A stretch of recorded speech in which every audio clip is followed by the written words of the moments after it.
नमस्कार, स्वागत आपका। मैं हूं आपके साथ मनुराज सक्सेना। मध्य पूर्व में इन दिनों एक नई घटना ने पूरे इलाके को हिलाकर रख दिया। इजरायल ने 19 अप्रैल 2026 को रविवार को अपनी सेना यानी कि आईडीएफ के जरिए एक नया नक्शा जारी किया है। इस नक्शे में इजरायल ने लेबनान की सरहद के अंदर 5 से 10 किलोमीटर तक का इलाका अपनी नई सैन्य तैनाती की रेखा बता दिया है।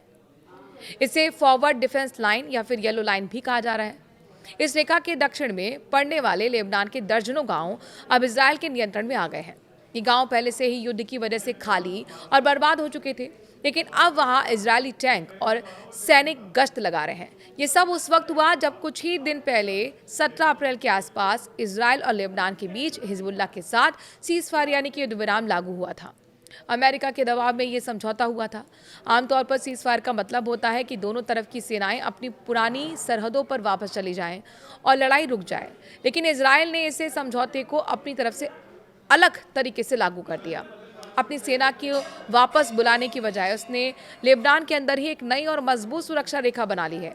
इस रेखा को इजरायल बफर जोन यानी कि सुरक्षा गलियारा कहा जा रहा है। इस नक्शे को समझने के लिए थोड़ा भूगोल देखना जरूरी है। लेबनान इजरायल की उत्तरी सीमा से लगा हुआ देश है।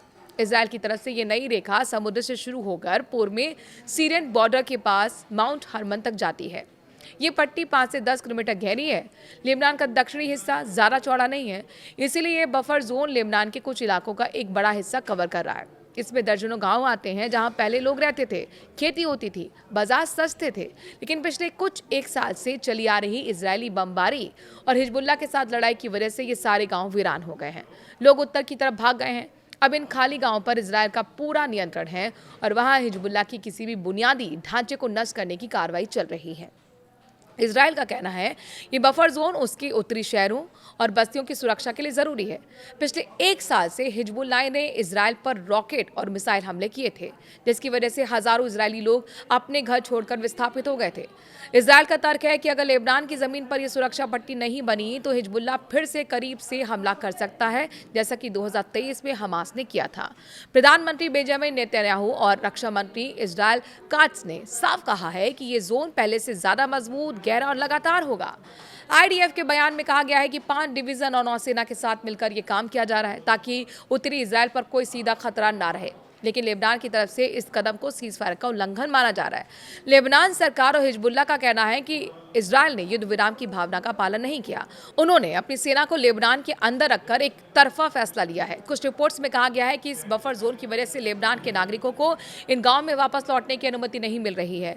कई जगहों पर इजरायली सेना ने पुलों को उड़ा दिया है, घरों को ध्वस्त कर दिया है ताकि हिजबुल्लाह के लड़ाके वापस न आ सके।